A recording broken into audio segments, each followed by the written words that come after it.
शिला प्रभुपाद की जय। ये पंजाब में आपने देखी होगी उड़ता पंजाब मूवी, और ड्रग्स की बहुत ज़्यादा प्रॉब्लम है। मैं अभी पंजाब में अमृतसर, बटाला साइड, गुरदासपुर साइड था। वहाँ पे कुछ यूथ्स कह रहे थे कि लड़के लड़कियाँ सब ड्रग एडिक्टेड है, बहुत ज़्यादा प्रॉब्लम हो चुकी है और अनकंट्रोल्ड प्रॉब्लम है। और गवर्नमेंट कोशिश कर रही है मगर ज़्यादा कुछ कंट्रोल नहीं हो रहा है, क्योंकि बच्चे ड्रग्स ले रहे हैं, बड़े ड्रग्स ले रहे हैं। क्यों ले रहे हैं? क्योंकि एक तो पाकिस्तान बॉर्डर पास में इंटरनेशनल ड्रग ट्रैफिकिंग होती है और प्लस आसान में पैसे मिलते हैं उसके अंदर। तो लड़के लड़कियां, truck drivers, bus drivers, conductors, सब ये ड्रग्स का बिजनेस कर रहे हैं। लोग पंजाब में वैसे ड्रग्स ले क्यों रहे हैं? ये बहुत बड़ी बात है। इसके कई कारण है। एक मेन कारण है अनएम्प्लॉयमेंट। पंजाब में बहुत सारे लोगों के पास अपने खेत हैं और पुश्तैनी जायदाद है, खाली घूम रहे हैं लफंडरों की तरह, तो ड्रग्स पीते हैं। और ऊपर से जो स्कूल के बच्चे हैं वो मस्ती के लिए ड्रग्स ले लेते हैं। और फिर उसके बाद ड्रग्स में अल्कोहल भी इंक्लूडेड है, शराब भी इंक्लूडेड। पंजाब में शराब लोग बहुत पीते हैं, दिन रात शराब पीते रहते हैं और वो भी एडिक्टेड है उसके। तो इसलिए एक्चुअली एक सेंसस है कि पंजाब में 15.4% पॉपुलेशन ड्रग एडिक्शन है। मतलब कितना हो गया? 3 करोड़ लोग आज पंजाब में ड्रग एडिक्टेड हैं। उसमें से 2 करोड़ लोग शराब और स्मोकिंग से एडिक्टेड हैं, और मतलब मेरे कई जानने वाले भी शराब से एडिक्टेड हैं।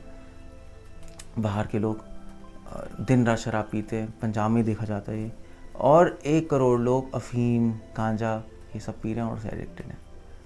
सो क्या करें? पंजाब गवर्नमेंट ने रिहैबिलिटेशन सेंटर्स खोले हैं 200 से ज़्यादा पूरे पंजाब में इसको कंट्रोल करने के लिए। ड्रग ट्रैफिकिंग पे कंट्रोल कर रहे हैं थोड़ा बहुत। और रिहैबिलिटेशन सेंटर में 3 महीने का कोर्स है, उसमें लोगों को छुड़वाते हैं alcohol addiction, drug addiction. But problems बढ़ती जा रही हैं। सॉल्यूशन क्या है? अगर एक बात ध्यान करें तो सिर्फ पंजाब में प्रॉब्लम नहीं है, ये तो उड़ता पंजाब ने उड़ती खबर फैला दी। बट अगर पूरे संसार में देखें तो पहले 10 लिस्ट में जिस कंट्रीज़ में ड्रग एडिक्शन है उसमें इंडिया आता ही नहीं। पंजाब तो बहुत दूर की बात है। सबसे ज़्यादा ड्रग एडिक्शन यूएसए में है, specially northern USA, south America में है, उसके बाद ग्रीनलैंड में है, मंगोलिया में है, यूके में है, चाइना में है। इंडिया तो लाइन में आता ही नहीं। पूरे वर्ल्ड में कम से कम हर साल 11 करोड़ लोग ड्रग एडिक्शन से मरते हैं। उस ड्रग्स में शराब भी इंक्लूडेड है, ओपियम, गांजा, अफीम ये सब इंक्लूडेड है। तो बहुत बड़ी प्रॉब्लम है। WHO, GHO, UN, NIDC, NIHS, बड़ी बड़ी ऑर्गेनाइजेशंस खुली हैं अमेरिका में, ऑल ओवर द वर्ल्ड इस प्रॉब्लम को हैंडल करने के लिए। तो क्या किया जाए? मगर हैंडल नहीं हो रही, चीज़ें बढ़ती जा रही हैं। करना क्या है? 2 पॉइंट यहाँ पे याद करने समझने वाली बात है कि ये कोई नई बीमारी नहीं है ड्रग एडिक्शन, क्योंकि 1970 में हिप्पी मूवमेंट चला था अमेरिका में, यूरोप में, और उसमें सब के सब ड्रग एडिक्टेड थे। वहाँ पे ड्रग्स को साइकेडेलिक ड्रग्स बोलते थे। वो लोग ड्रग्स लेते थे कुछ स्पिरिचुअलिटी, भगवान को समझने के लिए। आज भी मैं अमेरिका जाता हूँ तो यूनिवर्सिटीज़ में, चाहे मिशिगन में ड्रग्स लीगल हैं।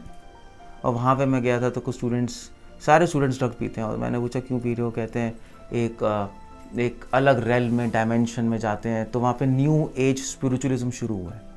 ड्रग्स पीते हैं सब। मारियाना वहाँ पे लीगल है, मारियाना। क्या करें? क्या प्रॉब्लम है? हमारे यंग जनरेशन ख़राब हो रही है, इसलिए बहुत इंपॉर्टेंट है इस चीज़ को हैंडल करना। शिला प्रभुपाद, कोई इसको हैंडल नहीं कर पाया, मगर शिला प्रभुपाद ने हैंडल करके दिखाया 1970 में हिप्पी मूवमेंट के साथ। शिला प्रभुपाद अमेरिका गए 1970 में, और शिला प्रभुपाद ने इस्कॉन मूवमेंट की स्थापना की, और कई हिप्पी जो ड्रग एडिक्ट थे उनको लिया अपने मूवमेंट में, और आज वो सन्यासी हैं। हमेशा के लिए उनकी ड्रग्स छूट गई। ड्रग्स ही नहीं छूट गई, सन्यासी बन गए। बहुत बड़ी बात हो गई। शिला प्रभुपाद से पूछा था रिपोर्टर्स ने कि आपको जादू करके दिखाइए, आप भारतीय संत हैं। प्रभुपाद ने कहा मैंने इनकी ड्रग्स छुड़वा दी, इस जादू से कम नहीं है। आप कोई भी रिहैबिलिटेशन सेंटर जाओ, कहीं भी जाओ, दोबारा से लोग ड्रग एडिक्ट हो जाते हैं, मोस्टली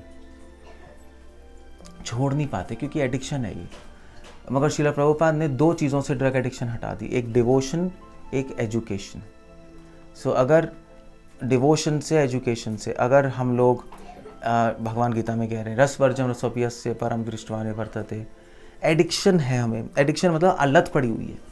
वेल आज ड्रग एडिक्शन तो बहुत छोटी चीज़ है, इंटरनेट एडिक्शन उससे बड़ी चीज़ है। हम ड्रग एडिक्शन की बात करें कैसे हैंडल करें, इंटरनेट एडिक्शन तो और बड़ी चीज़ है। लोग पागल होते जा रहे हैं, स्ट्रेस में जा रहे हैं। ड्रग एडिक्शन और इंटरनेट एडिक्शन ये नए तरीका का टेररिज्म है, ऐसा भी लोग कहते हैं, आतंकवाद है।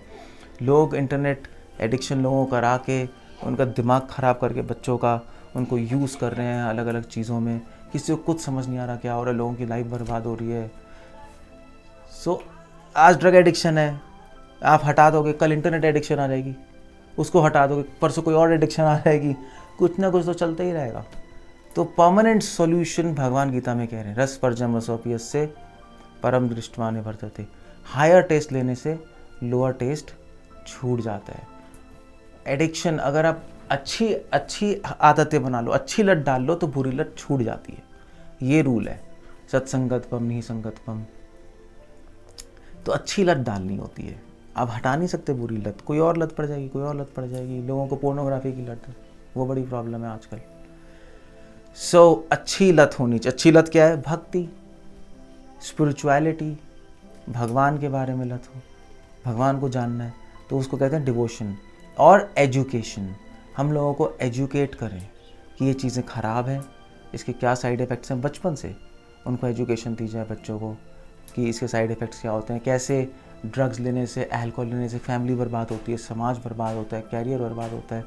और ये सारी एजुकेशन लेने के लिए आपको अलग से किताबें लिखने की ज़रूरत नहीं है, सब शास्त्रों में, सब गीता में। तो अगर हम गीता पढ़ाएं और लोगों को भक्ति मिलाएं, स्पिरिचुअलिटी मिलाएं, भक्ति कह लो, स्पिरिचुअलिटी कह लो, तो इस सारी प्रॉब्लम एक झटके में सॉल्व हो जाएगी। इसका प्रमाण क्या? इसका प्रमाण है इस्कॉन मूवमेंट। श्रील प्रभुपाद ने 1970 में करके दिखा दिया। हिप्पियों को आज सन्यासी बना रखा है। सो इसलिए अगर वर्ल्ड वाइड ये प्रॉब्लम सॉल्व करनी है, ड्रग्स की नहीं, कोई भी एडिक्शन की जड़ से सारी प्रॉब्लम्स हटानी है एडिक्शन की, तो दो ही रास्ते हैं, डिवोशन एंड एजुकेशन।